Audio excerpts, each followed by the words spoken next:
It's day 12 of thinking about Catherine of Aragon, and today we're going to pick her back up in 1529 and follow through to the end of the divorce proceedings.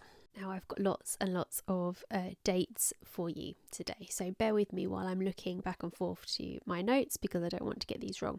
So we're going to pick things back up in 1529. So in the May of that year, the May of 1529, we get the meeting of the Legatine Court at Blackfriars in the Parliament chamber, and this is very conveniently next to Bridewell Palace. So on the 16th of June, Catherine makes her sort of official appeal to Rome that she really wants the trial there, the trial being the process of trying to decide if this marriage can be annulled or not. She wants that in Rome because she believes, probably quite rightly, that it's done in England, it's going to be very biased in Henry's favour. Wolsey makes a whole case about how completely unbiased he is.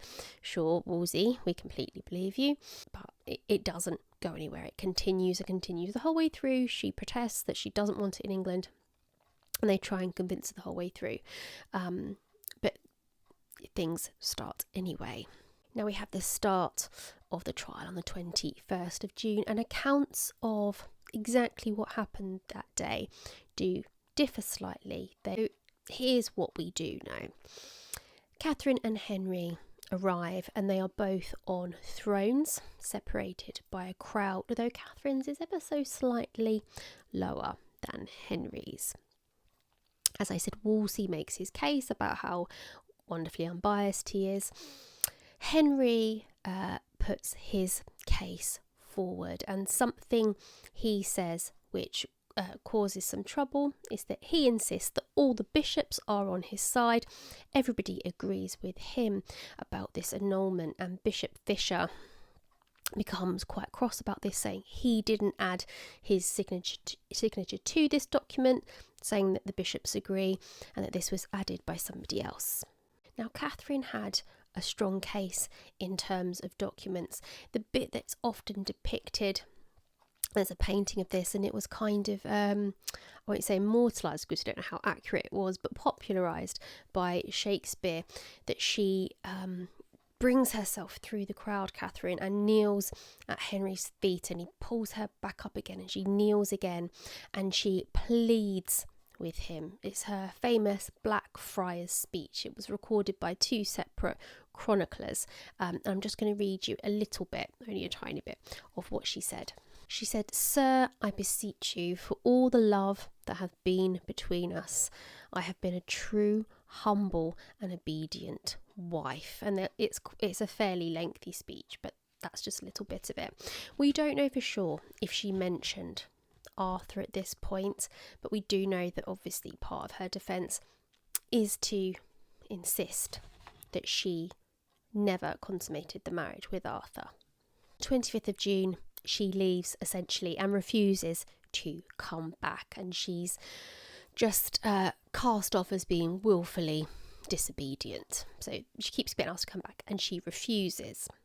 And the 23rd of July, Corpeggio adjourns it for the summer anyway, as is tradition. Interesting couple of bits from the rest of that year. In the October, supposedly Henry had admitted to her during an argument, in a way maybe to sort of shut her up, "I'm content with what you're saying." He agrees that she was a virgin when she entered that marriage. He later tried to retract that statement, however. And apparently in the November of this year, they did actually dine together, but they had a huge row after, and he went off to see Anne instead, but she was in a bad mood with him too, so he didn't get much attention that evening. In 1530, Chapuis reports, and he's really championed her throughout this whole thing, he reports that her health is declining and she seems to have lost hope. One other interesting thing about 1530 is in the June, she's still making or mending Henry's shirts in a really wifely domestic role, which apparently really irritates Anne.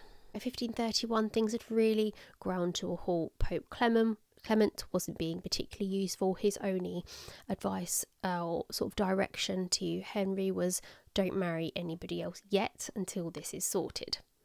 On the 31st of May, Catherine's faced with 30 counsellors telling her she needs to do the trial in England. She's still saying no.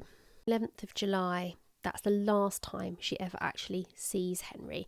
And it's also around this point that she's formally separated from Mary, and she doesn't see Mary again in her lifetime either.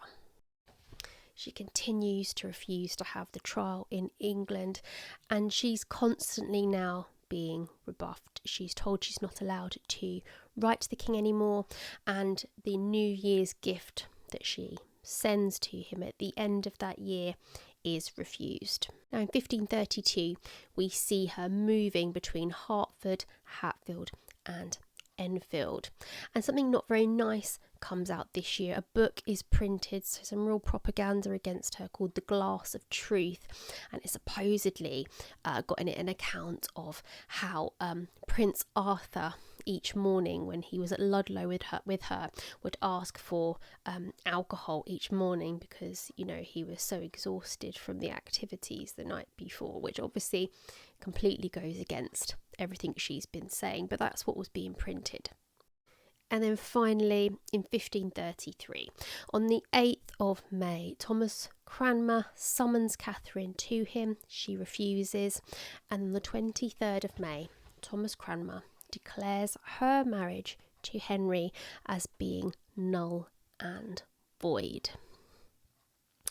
So there you go. A bit of a whistle-stop tour through a few years there, but again, she's maintained her ground throughout. She knew what would happen if the trial happened in England, and she really fought to get that trial in Rome, but it didn't happen for her. And then we leave her there in May of 1533 with her marriage declared null and void. So I will see you tomorrow when we're going to think about her last days. So I will see you then for day 13.